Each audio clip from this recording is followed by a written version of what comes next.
Happy Friday and welcome to Bold Badass Business, where we bring you the badasses who will make the biggest difference in your business.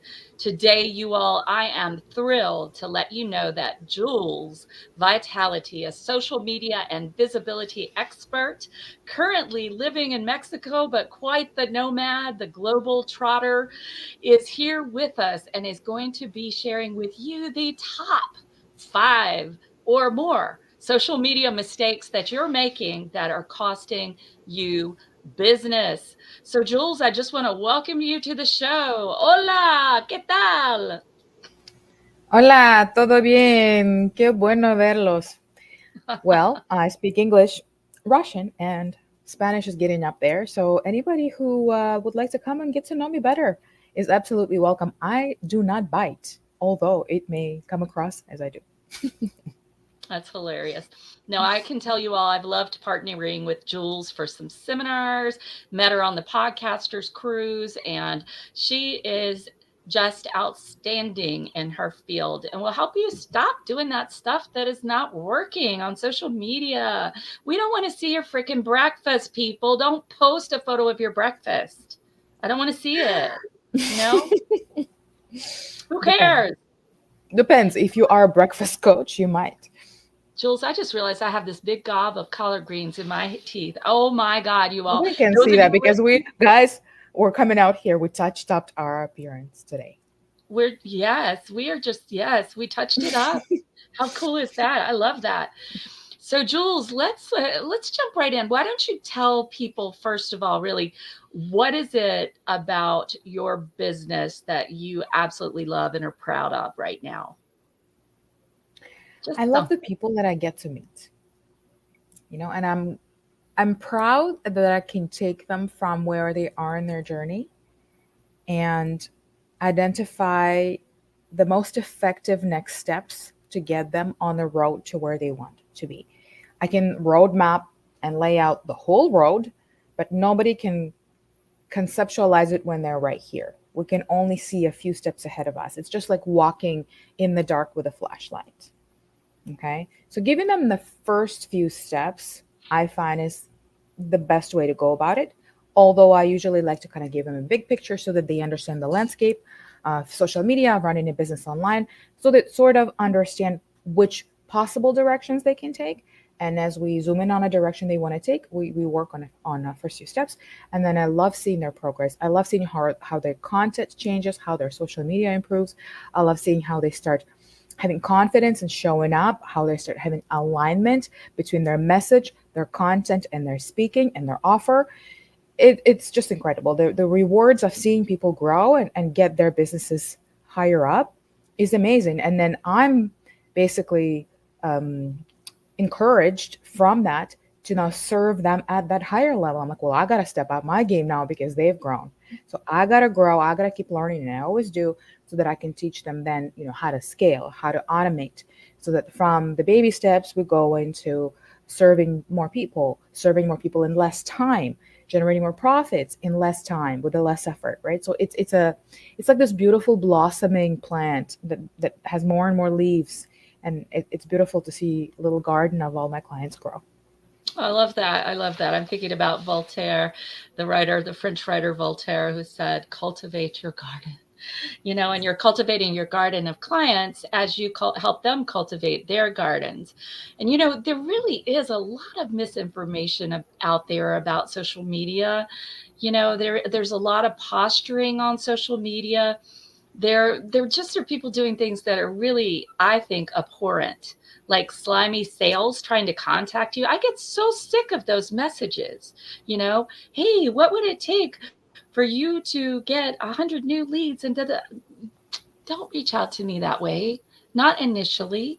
We need a relationship before I even want to listen to you. You know what I'm saying, Jules? Yeah, and it depends again where you are, because what I say is when you're not overworked, when you have time, when you have bandwidth to develop relationships, yes, that is the most effective and most productive and the most rewarding way of building connections online. But at a certain point, people get to a level where there is no capacity to meet people one on one. right? That's when speaking, stages, and even Mhm. even events like this become useful, because how many people are listening to us right now? How many hours of your time would it take to have that kind of conversation with every one of the people who are listening and are going to continue listening and watching, because this content is evergreen, right? So depending where you are in the business game, there are different strategies, different methods. And yes, of course, the best quality connections are one-on-one, obviously. So, and we both encourage you to come and get to know us one-on-one.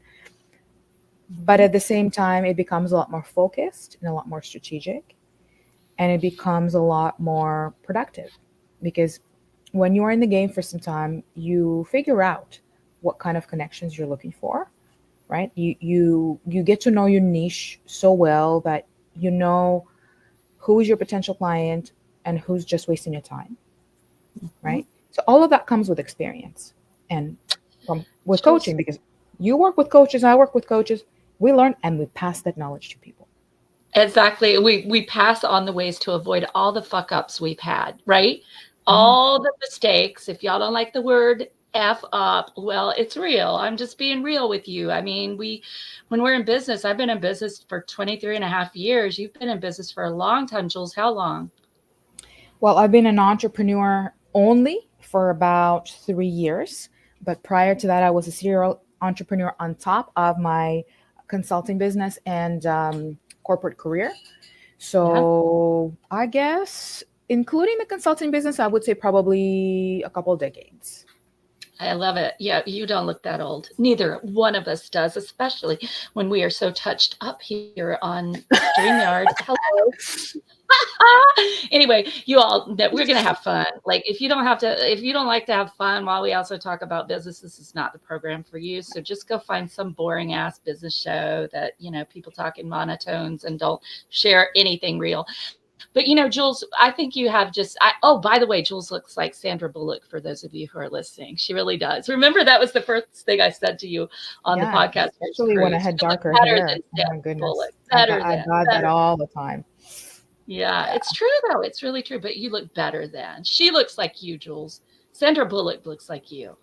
Isn't that better? So I love several things that you've said. One thing you've said that I think is really powerful is that it depends on what stage of your business you are in. And generally, I love working with people who are in the first few years of their business, or maybe they haven't even quite started. And at that point, what you've got to do, you all, is have those relationships and you want to bring people into a one on one enrollment conversation. That should be your biggest goal anytime, is to bring them into maybe your email list if you're speaking, but more than that, bring the ones who are seriously interested in what you do into an enrollment conversation, because that is where they're going to come into your programs or avail themselves of your services. So Jules, what would you add to that? How can we bring people into enrollment conversations without feeling salesy and slimy?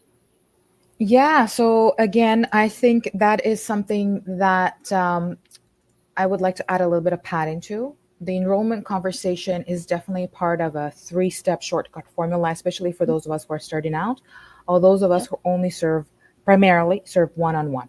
Okay, so if we primarily serve one-on-one, then most likely we have medium to high ticket offer. Okay, and if we have a medium to high ticket offer, we do not need a multitude of clients. We only need a handful. And in that handful, the most effective way to convert them into a prospect into a client is through that sales conversation, one-on-one call, strategy call, whatever you want to call it. And in order for that to happen, you need to basically book your calendar with these calls. Okay, so I'm kind of going backwards, right, in the chain of things.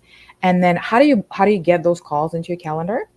Well, that is where visibility, marketing, speaking comes in, right? This is where prospecting comes in. And we'll just put marketing around it. But visibility is just one of the methods of marketing. Some people run ads to book their calendars, right? So all of those methods are marketing. Okay. So then when we get into, okay, so how do we get more sales conversations? We need to be realistic with our time. If we already have 5 clients we're serving and our commitment to them is 1 hour a week, then our full day is already taken just serving our clients. Okay. So how many more calls can we take? Can we take basically, let's say if we have a 4-day week, I'm just going to make it a 4, because we should not work We're going to more than honor we Tim did in our Ferriss, job, our right? work week, right? Right. We obviously want to have a better work week than we did when we were working 9 to 5 slaving for someone. Heck yeah. So yeah, and and I just kind of make it into 4-day week. You can do, I don't know, 5, but 2 of them are half days or whatever, right? So let's say one day is taking the calls, another day is serving your clients, and then you have 2 more days, right? Well, one of those days will have to be dedicated to marketing. And again, I'm just saying a chunk of time that's equal to a day. They're all mixed and matched in your calendar, right? And then you also have all the admin stuff, all the networking events, all the speaking, all of the other stuff you do, emails, follow-ups, other stuff that you do for fulfillments, not just the one-on-one calls, right? You probably create templates or reports or something. You have probably a team to run, yes, right? lead mags. Yeah. So you got to be realistic and efficient breaking up your week, because in that day, let's say out of the whole week that you can take calls, and again, it could be spread out through multiple days, but like equal to a day, a chunk of time, let's say, I don't know, 7 to 8 hours. I wouldn't even go that big. Let's say 6. Let's say you can take 6 sales calls a week. Okay. Then let's say your conversion rate, if they are well qualified, probably is between 30 and 40%. If they're not so qualified, maybe 20%, maybe even 10, between 10 and 20. Okay. So that means out of the 6 calls, you probably will likely convert 1. So basically, you can get 4 new clients a month. Okay. Now we need to focus, and that should probably be enough. If you charge, let's say, $5K, 4 clients a month should bring you in $20K. That should be, good enough. Right. Look, I'm giving an average. Pause you for a second. I want to just pause you, which is my nice way of saying interrupt you, because what you said is very powerful. Now I want you all to listen to her brilliant mind. First of all, she thought about, where do we want to go? We want to go to have 6 enrollment conversations a week. That's a good amount when you are a solopreneur. That is a good amount. And I would even say, maybe if you qualify them better, you could get it down to 4 or 5. And if you become better at enrollment and your conversion rate goes up, you could cut it down, maybe even to 3 or 4. But for now, those of you, 6 is a really good number. 5 or 6 is a really good number. Then Jules worked back and said, look, chunk your time. Did you all get that? Chunk your time. She didn't say it that way. I'm saying it that way. But in other words, put like activities together so that you are in your enrollment sales mode for a certain day, and make sure you have at least one day of your 4-hour week. If you have 4 days that you work a week, one day needs to be devoted to marketing. And actually, that's at least 25%. And I would say at the beginning, it needs to be more like 50 or 60% in the first few years of your business, because you got to be out there. So this is absolutely, you got to have that, because when you stop marketing, you're going to, in a few weeks or a few months, hit a completely dry spell. Yeah. You've got to ABM, always be marketing. And then Jules said, you want to work with your conversion. You will be lucky if you have an ordinary conversion rate to have maybe 1 of the 6 convert. If you have lower conversion rate, you're going to maybe need to do more. But with 4 clients at $5K each, that's a $20,000 month. Now, you all, do you see how doable this is? Everybody listening?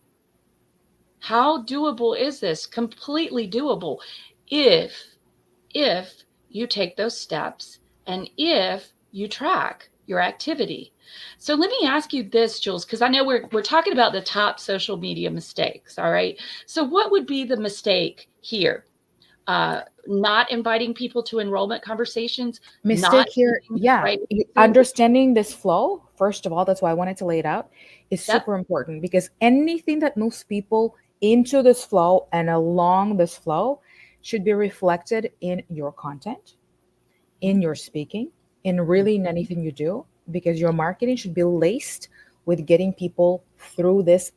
Let's use the word that it has, your like client, we're not going to reinvent it. Funnel, client journey, and a funnel. And this funnel we're handling manually, right? Some people, when they think of a funnel, they think of an email sequence and whatnot. It's because it's automation added to manage the funnel, but it is a funnel. It's a sales funnel. It's sales one-on-one. And if you ever go to the sales class, you're going to start with marketing, sales. It's all about the funnel. The more people you bring in on top, that they're gonna, as they go through the journey, the less people end up, well, not the less people, the more people end up at the bottom, but they gradually, the numbers gradually reduce, right? So one of the mistakes people make is all of their marketing efforts that bring this number of people in, let's just say 100, just for the illustration purposes, right? So let's say we need 100 people to get to one at the bottom, right?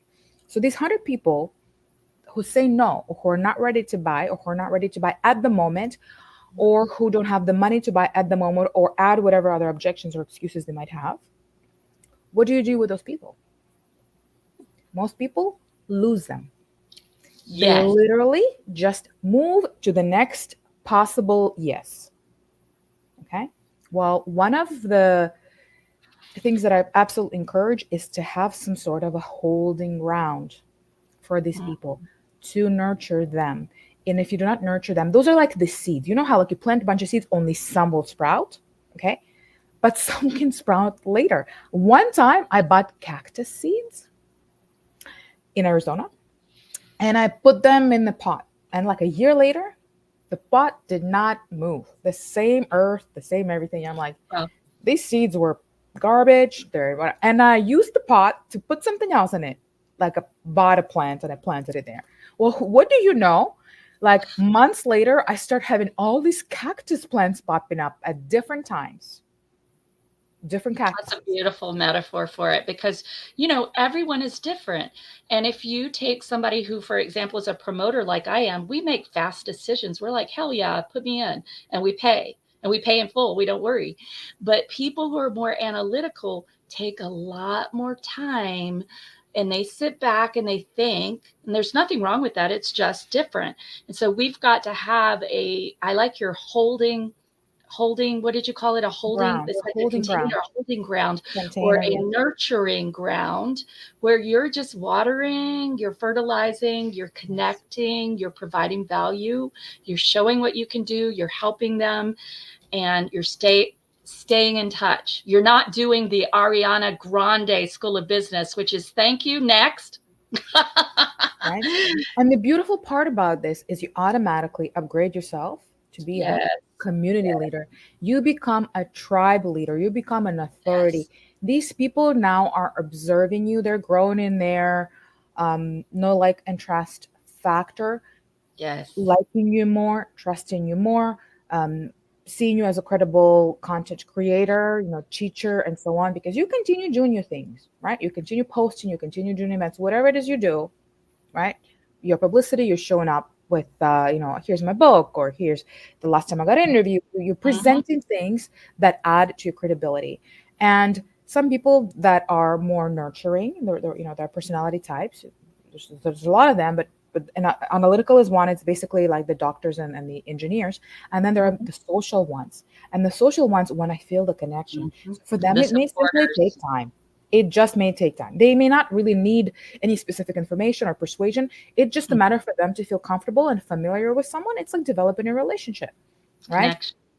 And there are some people that need a little encouragement, motivation, inspiration. So then again, you need to include some activities that bring these people up, that encourage them, and bring them to the surface, and give them something to do. For example, a great opportunity to network. Throw in a networking event, bring these people into a call where they can literally just get to know one another. You don't really need to work hard for that one. Just, a Zoom call, whatever, right? So nurture your people, and do be considerate of different personality types. In fact, I want to make sure that everything we say today, you guys look at it through that lens, because even the content you produce, the messaging, delivery style of your content, learning styles of people, all of that needs to be considered, their personality types and their learning types. Audible, podcast, visual, show, or graphics. There's two different types of visual people. Some people like to read. Some people like to read a little. Some people like to read a lot. Some people like quotes. Some people like long form content and stories. So if you vary your content, you will have a variety of people you attract. It could also be a mistake. If you do not have that mental space, that capacity, that knowledge already to be considerate of all these things, and if you spread yourself too thin, trying to please all these types, Yes. you may get into burnout and spend a little bit extra time than maybe you need to. So maybe for the beginners, the best strategy would be to focus on the type that's just like you, because that's by default who we attract. Exactly. I always say, Jules, I always say your ideal client avatar, as many people put it, is a version of you. So look at how you are. Look at the industries you were in. Look at your personality. Look at your interests. Look at the way you live, your lifestyle. And your ideal client is you earlier, you before, you in a prior incarnation in Yeah, this lifetime, I absolutely. mean. Yeah, Yeah, absolutely. it's so powerful. I love what you're saying, and I love that you are uh, giving the newbies here, don't scatter yourself, don't spread yourself too thin. Just start with the people who are like you. And when you are at a point where you can grow and scale more, then you could add in different learning styles. But for Yeah. now, start with one. Yeah. Start with who you are. So depending on who we're talking to, the beginners or those who are scaling or ready to scale, Hmm. the same strategy may be considered a mistake or actually an effective strategy. So that's why it's so important to kind of put it in the context of who it's for. Just like one I had a little bit down the line about omnipresence versus funnel vision, right? So for the beginners, it would make more sense to pick one platform and focus on one platform, just like on one learning style, one personality type, okay? Maybe one offer. But for those who are scaling, they can then, multiply their content and Hmm. be in all of these other places, right? And cover all of these different learning styles and have a podcast and have a show and have their own magazine, right? And by the way, if you don't know how to set these things up, get a hold of me. We can help you set all of that up. You know how cool it is if somebody says, "Oh, I'm a coach, and by the way, I'm also a little media boutique. I have a magazine, I have a show, and I have a podcast." And it's so simple to do, and it gives you so much credibility, right? And so many ways to reach people in new ways and new methods. I Okay. love it. Yes, exactly. And everybody, listen, when you do that, you need a team, right?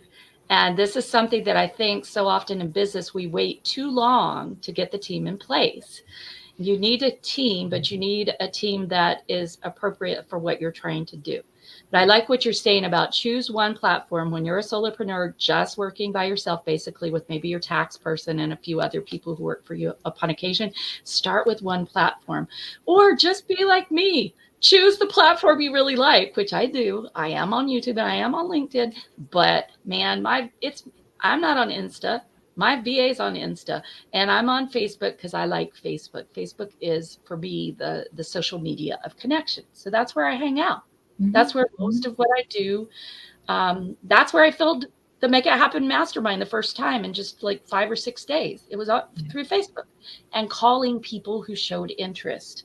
So let's talk about that for a second, Jules, because I think, and I'm sure you have your version of this, that one big mistake people make is thinking that you're just going to post something up and suddenly people are going to come.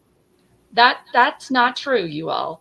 You need to be looking for who's commenting, looking for who's liking it, and reaching out to them, reaching out individually and encouraging them, sending a voice message on Facebook Messenger, or maybe a text if you have their cell phone, giving them a quick call, just something that's different. I really like recorded messages. I know you do too, because they're different. And it's super easy to do, you all, on Facebook Messenger. It's faster than dictating, and somebody hears you and they feel special. And when people feel special, they're going to want to show up for something I way actually more. heard a really cool strategy. I haven't actually tried it yet. I just heard it on a Oh, podcast the cool. other day. And this podcaster interviewed a marketer. And this is what he does: he sends people pictures. He says, "Hey, I found your profile. Da da da. Looks like we have a lot in common. I don't want Mm-hmm. to bore you with a long message. How about I send you, whatever limited number of photos that really describe me. And if you connect with who I am, I would love to jump on a call. You know, just How fun. simplified." And he's climbed mountains. He's done cool stuff, and he sends them pictures that are sort of personal Yes. content, like they're not business sales images, right? But they at the same time they show people that he's, brave, that he's courageous, that he's adventurous, like basically his values. I think what you do is you demonstrate values, and I'm sure our listeners have heard, and I've heard it from you, Barsley, as well. We connect with people with the same values. We actually start following people because of the values that we've noticed of their content. I think that was what was so special about the Podcasters Cruise, actually, is that the people we really connected with there, we're still connected because we connected on values. And there were a few I didn't connect with. And you know what? I don't worry about it, because I connected with the people that I felt were aligned with who I serve, what I stand for. Yeah, I love this, Jules. You know what? I always say, if you post animals on Facebook, for instance, you post your animals. I have 4 rescue animals. Dress them up, post them, put your branding on them, put your branded hat on them, put them out there, or I put stuff up for my webinars that's like weird pictures of cows and so forth. And it says, let me lasso you into coming to my webinar. Have fun with people, but include pictures of animals, for instance, and pictures in general, but pictures that are lively and fun, because people will respond. They'll pay attention. Yeah. Don't put some boring fake shit about your lunch that you ate. Just don't. But let's say you are a macaroni aficionado. I'm just making that up. Then put a picture of you making macaroni that's really funny, where you're trying to be Julia Child.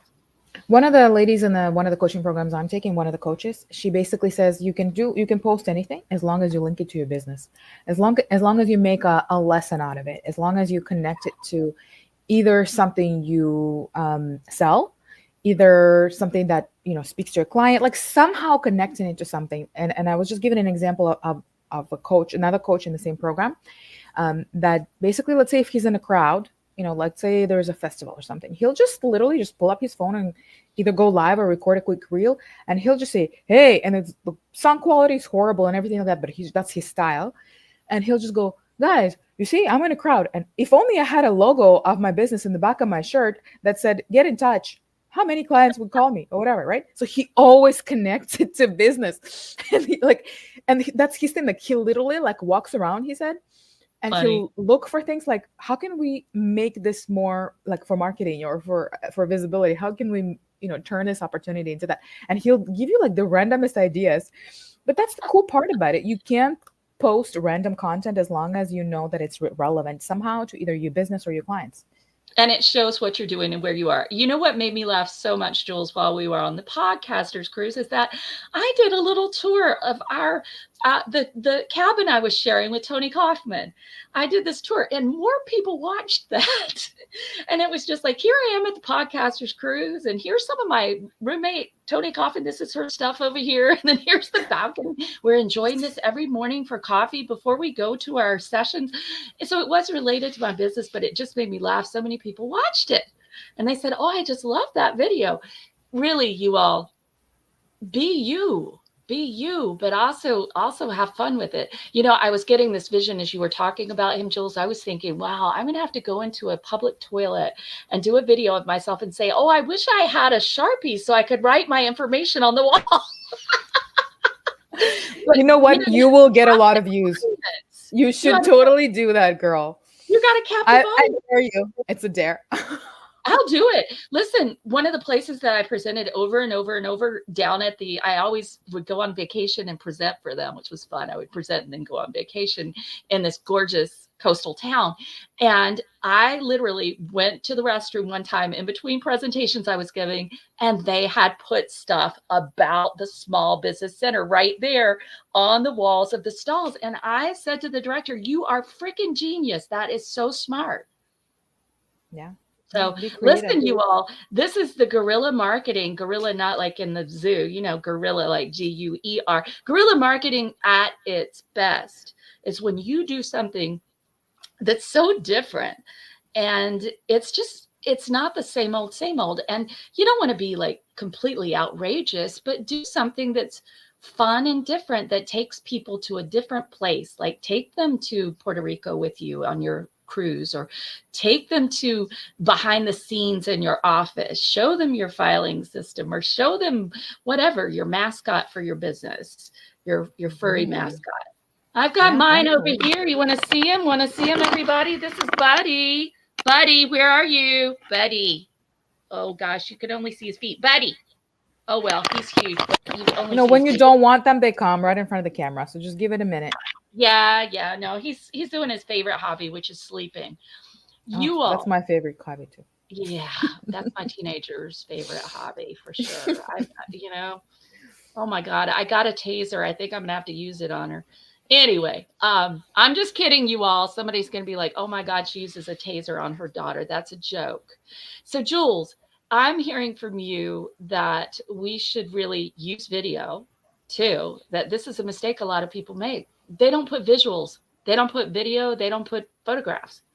Yeah. So what I also noticed. Okay, so we were talking about outsourcing. Okay, so you got to be smart about outsourcing because one thing is just to say, here's a social media manager. I'm just going to give him a whole bunch of stuff and let him do the job. Well, you Hmm. don't want to, first of all, lose your voice, your authenticity. And most importantly, if you don't give them the strategy of how to, you know, compose or create that content with the goal of moving those people through that customer journey, as we talked about, it's going to look like a bunch of static stuff, okay, that keeps repeating. And people are going to like it, but it's not going to move people into your funnel or through your funnel. So if you do not have a call to action, at least to a landing page of some sort of a gift or downloadable, a call with you, or either to or even something like to say, put something in the comment. You want to start making people act, okay? And those who act are good candidates for you to reach out to. So just the ones that are viewing and not reacting to your content are harder to turn into a customer and move them through the journey. And you want to encourage people to act somehow. So if you do not currently have anything that you want to call them to do, just ask them to comment. Even if it's asking them to like, if you're posting your content on YouTube, for example, on YouTube Shorts, you can also ask them to subscribe. If it's a newsletter, you can ask them to share. Yep. Any piece of content you can ask them to share. You can ask them to tag people, right? Any of the things that are going to bring more traffic and visibility to that piece of content are great calls to action. But the best ones are, if you want to skip all of these steps and just get them onto the call, just get them on that freaking call, right? If you already have a calendar link, you're good. Just give them the link. Ideally, you also want to give them a reason. Ideally, your piece of content should motivate and inspire a reason for them to book a call with you. But if your piece of content wasn't related to jumping on a call with you, you need to build a bridge, right? Like you're not going to say, here's my cat, my favorite hobby, jump on the call with me, right? You have to kind of fill in the blank for the person. You got to logically link the two. And then you can definitely use that call to action. And you can also say what they're going to get out of the call. Hey, jump on the call with me so that you take away 1, 2, 3. Okay. Yeah, I love it. And Jules, I want to say something about what you said earlier. You said that this particular person says always connect whatever you post to your business in some way, shape, or form. But I would add to that, don't always be very overt and salesy about it. Like have Absolutely. an 80-20, 90-10 or 80-20, 80% is you being you and connecting to your business, and 10 or 20% is you overtly saying, come to this webinar, come to this. Because otherwise, what I've found, at least in LinkedIn is maybe different, but on Facebook, what happens, and I know it happens for me, is I just turn off that person in my head. I just turn them off in my head because it's all about, come engage with me, come enroll in this, come. So we also Yeah, the do call to action shouldn't be to the sale. exactly. It Great should for be to clarifying that. something else. It should Yeah. be to the bridge, whatever way you connect with people before you start being salesy. Don't be salesy until that point. So it could be an invitation, you all, and it doesn't Mhm. have to be an invitation to something you're doing. You could invite your tribe to something valuable that someone else like Jules is doing.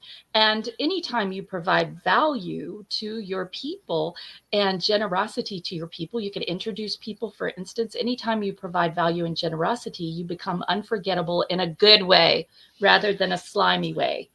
You inspire reciprocity. That is actually one of the Yeah. principles I was going to cover, Good. which a lot of people underutilize in social media. Yeah. They basically expect people to like and follow and comment and do all these things and share for them, but they rarely do that for others. Yeah. Okay. Or they rarely bring other people onto their stages or their platform, just like your own right now, right? If you have a profile or a page, you have a stage, right? It rhymes. My goodness. We just came up with a statement. What Good. a cool Write that thing. down. There's a book. If you There's have a page, you've got a stage. exactly. Invite people onto your stage, right? And don't be like stingy expert. I'm the only expert. I'm not gonna bring anybody else who's like an expert Yeah. in this field because I don't want them to sound smarter than me. No, there's no competition in this game. I always give an example that if you interview 10 life coaches, if you were to look for a life coach from the same town, the same Yeah. experience, even if they were to read out the same script, you may connect to one. May. Or you may leave all 10 and say, you know what, none of them. I can't keep looking. Because there's a lot of alignment that has to happen between a person who's buying and the person who's selling, Mm. especially the more personal your service is, the more time, testimonial, social proof the person is going to need, and the more of that energetic connection. It may be a great friendship, it may be a great referral partner, but they don't feel comfortable opening up to you because let's say when you get into the field of life coaching, there's a lot of junk that comes out. And if the person doesn't feel that level of intimacy and comfort with you, don't take it personally. Bring other life coaches on your stage. You're going to show up as an expert. You're going to empower your audience. And guess what? They're going to bring you to their platform. I'm just going to throw in a fact in here. It's not really about social media, but it also applies to social media. It's really about lists, email lists or contact lists. So if let's say Barnsley has 5,000 people and I have 5,000 people, it's statistically known that only 5% of our list will ever buy from us Mm-hmm. over the lifetime. Okay. If we're really good, maybe 10. If we're, not utilizing it properly, maybe less than 5. Mm-hmm. So what do we do with the rest and why the heck do we even nurture them? For the reason of having other experts come in, right?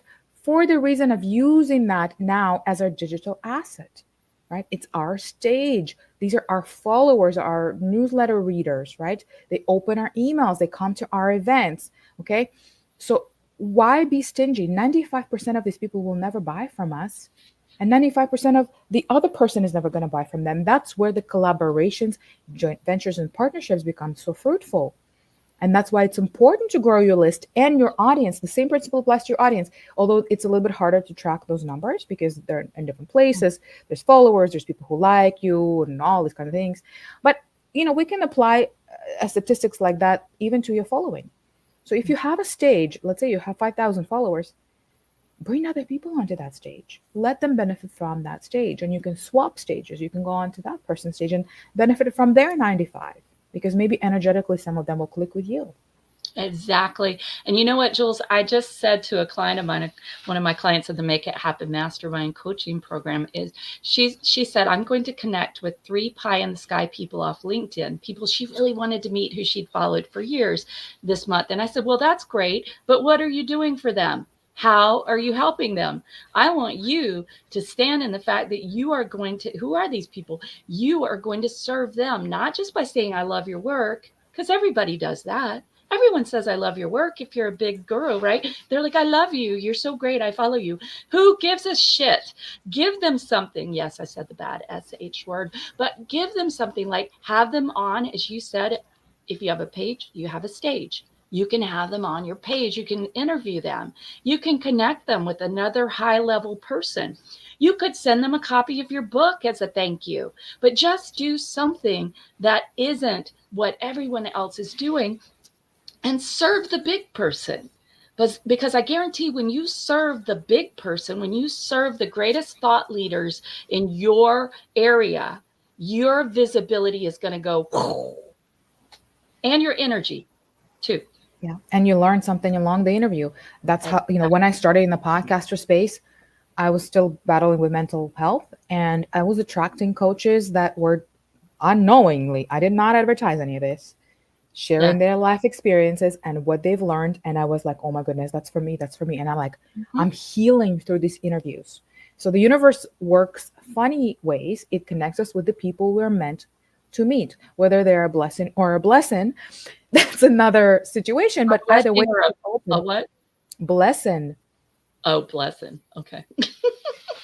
basically a lesson in disguise, a blessing in disguise. You know, it may Oh, seem like gotcha. you're being punished. Yeah. It's actually a quote from another business coach that I used to work with. A And blessing or a lesson. That's um, fun. I've never heard that.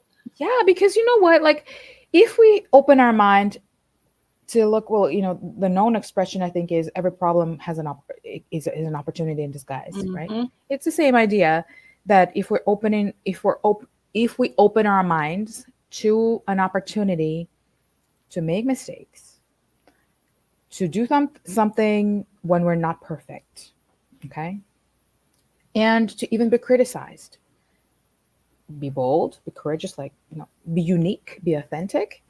We are going to encounter people who are not going to align with us and may cause some issues, but we're going to learn from that. Hmm. We're going to learn from that. And somebody told me, I think it was James Lamb last year, I took his class, and he said, for example, people who unsubscribed from your list, he said, do you have people who unsubscribe to your list? Be proud. You made it. You're at that level where people get to unsubscribe from your list, Yeah. right? It's a symptom. You don't always jive with everybody, Mm-mm. and that's okay. And this is one other thing that I noticed as a mistake from people in, you know, on social media and you know, in the speaking area in general and visibility, is that they do it by somebody else's rules. What Mm. we're giving you guys here are suggestions and strategies, but we want you guys to adapt them with your style, with your signature Yes. methods, with your colors, you know, with your brilliance. I went to one of the speaking events 2 years ago, and there was a color specialist in there. And she just told me, I brought all my red stuff, some orange. And she's like, no, that's not going to work. You know, this is like a scary color. It like scares people away. And, you know, you would look good in da da da. And she gave me a list of like these colors that look awful on me. And I'm like, oh my goodness, I've been making this mistake. So I like, it was like a big name, you know? So Mm. I leave and I'm all like, what do I do? Like I got like I've gotten shaken. I've taken you know, feedback like not personally, but like I Yeah. allowed it to affect me. So Yeah. then I get back home, I get back on my calls, and I was interviewing somebody like just like this, and she was a branding specialist, and we got into the topic, and I was wearing red, and she's like, "What?" And I shared that experience. She's like, "That's ridiculous. You should do what feels good to you. If you feel good in red," and she's like, "You look good in red. You can rock the red. Then do the red." Right?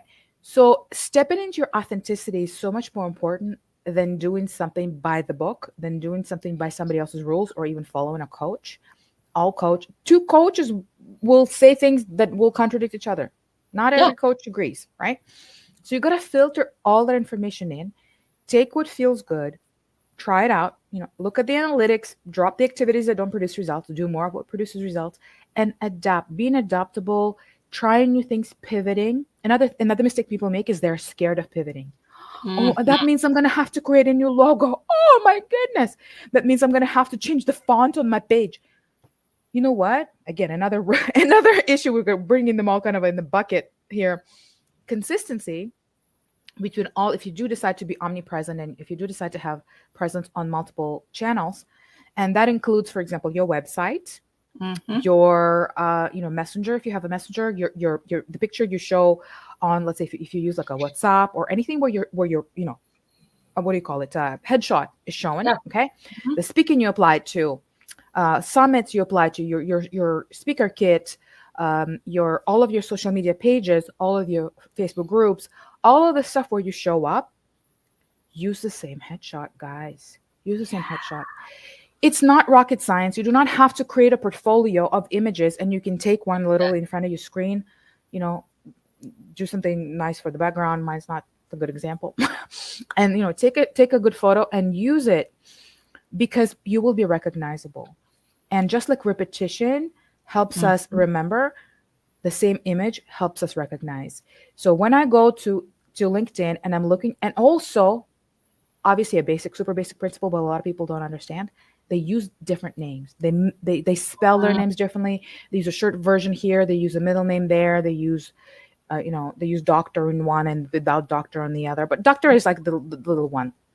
It's basically having a different name. For example, I had one lady, she was she had completely two different first names on two different platforms, and I could never find her Yep. on your email signature.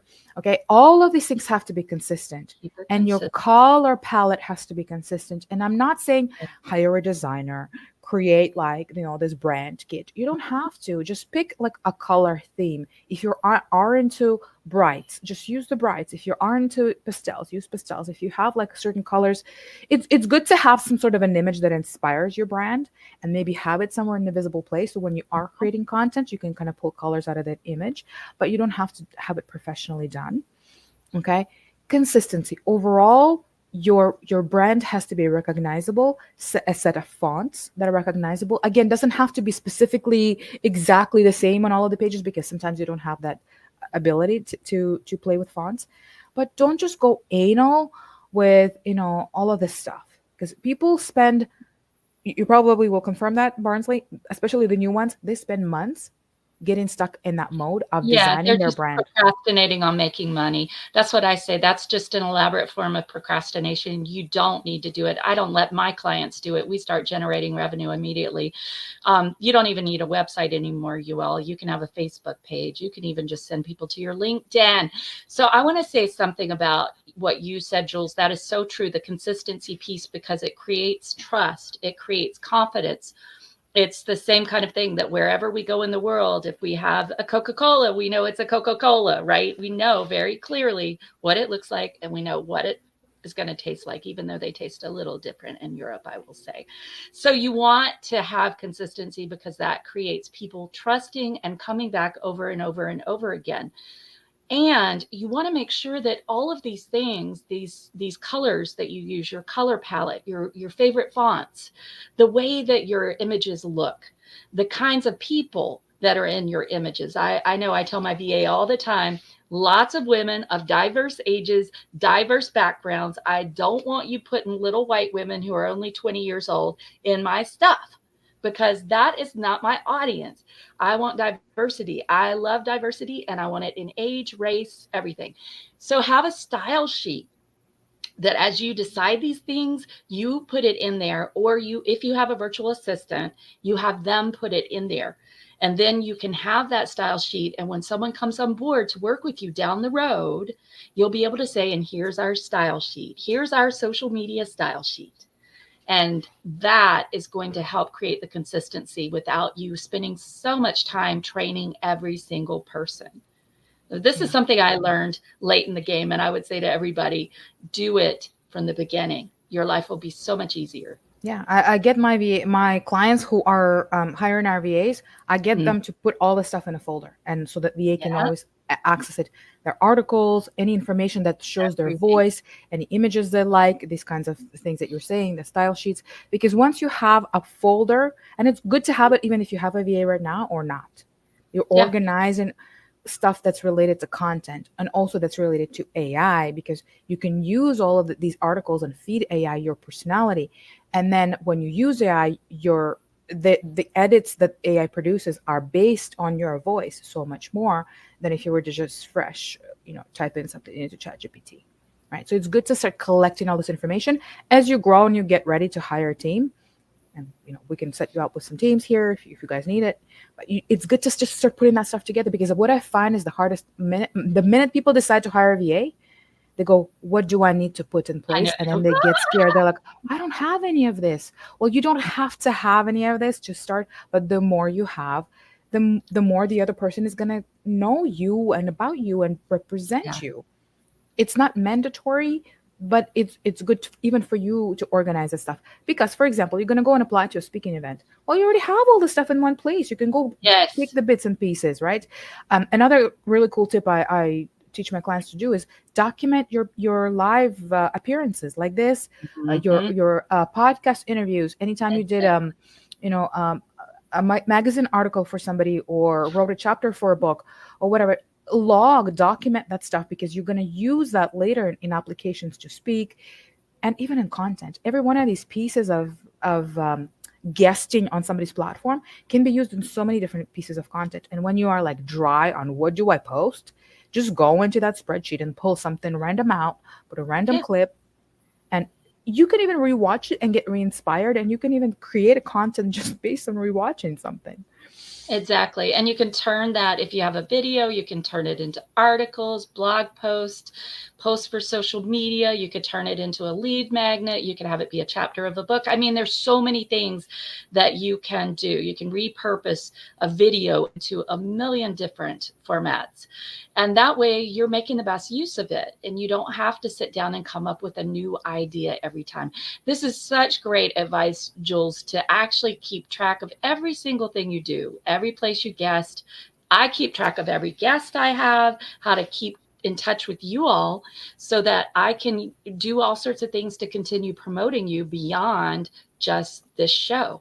So these are things for everyone listening to keep in mind. These are some real great gold nuggets that are going to save you time. And again, if you don't have all this, don't worry, because when you get a VA, you could sit down with the VA and you could show them your website and say, hey, I like this font here. Let's use this one. I like my colors here. This is my color palette. So you can just kind of do a tour with them in a meeting, or you could even do a video that's a tour and have them put it into a style sheet for you. But when something happens to your VA, or they take a hiatus, or you hire other people, you definitely want to have these organizational tools, because it's going to make your life so much easier. Yeah. Oh, excuse me, Jules. I'm coughing. So this has been amazing. I know you and I could talk forever, right? We absolutely could. Probably cover another 50, but Yeah, we'll slow it we could down. have a summer party on Bold Badass Business, and you all would still be taking notes tomorrow. But I want you to think about all the things that we've talked today, that you are not consistent on all your platforms, that you're not perhaps making calls to action, that you're trying to do what other people are doing rather than being original. Maybe you're not posting videos, or you're not posting animals, fun pictures of you climbing a mountain, if that's what you like to do.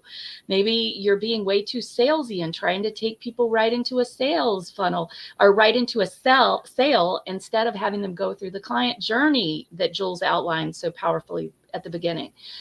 All of these mistakes are costing you business. They're costing you money that could be coming into your business. And they're costing you the impact that I know you want to have, or you wouldn't be listening to Bold Badass Business.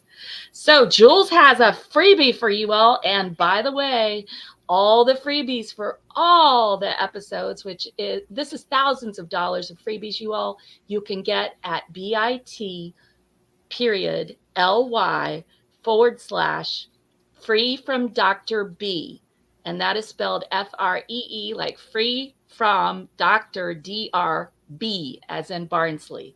bit.ly/free from Dr. B. And you go there, just put in your information, and you'll be able to unlock thousands and thousands of dollars of gifts. And Jules is going to tell you now what her gift is. Drum roll! Yeah. So, as we talked about the client journey, sometimes people get stuck there because they don't know what it should look like for them, depending on where they want their business to go. So, I offer you guys to jump on a call, no obligation call, complimentary for the listeners and viewers of the show, where I will help you create a visibility roadmap. How do we get you more visible, move more clients through that journey, and what are some of the fundamental steps you need to take in order to make that happen? And I will explain to you how. So if you are ready for that, I invite you to connect and we'll do it together. And it will be up in the freebie vault within 2 weeks of this episode, FYI, maybe even earlier, but it will definitely be up within 2 weeks, probably earlier, as we strive to get it up within a few days so that you can go in there and grab it. But for the meantime, go on in and help yourself to everything that's there. And Jules, you have just given us so much to think about, and you've really given us a way to plan, right? To think of social media and how it is just one part of a longer client journey. And it is also a holding ground for us to nurture the people we really want to work with, to nurture our tribe. So I really appreciate you being here. By the way, you all, I've got freebies in the freebie vault too. I forgot to mention that. And I would ask you to share the Bold Badass Business Show with someone you know who wants to start a business. Maybe they're struggling financially. Maybe they're in a business and not making money, and they're frustrated, and they're thinking about going back to a job they hate, in a cubicle where they feel like their whole life is withering. There's no garden. It's just a bunch of weeds, to use our metaphor from earlier. Share this show with them. We come here and my guests give their time so that your life can be different. And I personally want you to model having a kick-ass business that is multiple six figures or more, to all the children around you, to everyone around you, so that they know they can do it too. That's very important to me as a mom. And I think it is to you too, right, Jules? Yeah, absolutely. And you know what? I'm also a huge advocate of time and location freedom. So I want to do more. I want to accomplish more by doing less in less time, so that I can travel more and do the things I enjoy more in the free time that I generate by executing all these strategies. So hopefully we've saved you guys some time. We made you guys some money, generated some new leads, given you ideas, ways to structure your weeks, and so on and so forth. So what's missing is for you to create a list of 3 action steps from this, the ones that you commit to implement, and try to implement them this week or within a And week one of of watching those this. should be to go get the dang freebie vault, because if otherwise you're missing out on thousands of dollars of things that can help you in your business. That too. Again, bit.ly/free from Dr. B. DRB at the end. Okay, so thanks so much, Jules. Those of you listening, even if you don't feel like a badass, I know you are, because you showed up. Now show up next week. Here's your gentle butt kick. And I'll see you at 4:30 p.m. Eastern, 1:30 p.m. Pacific on Bold Badass Business.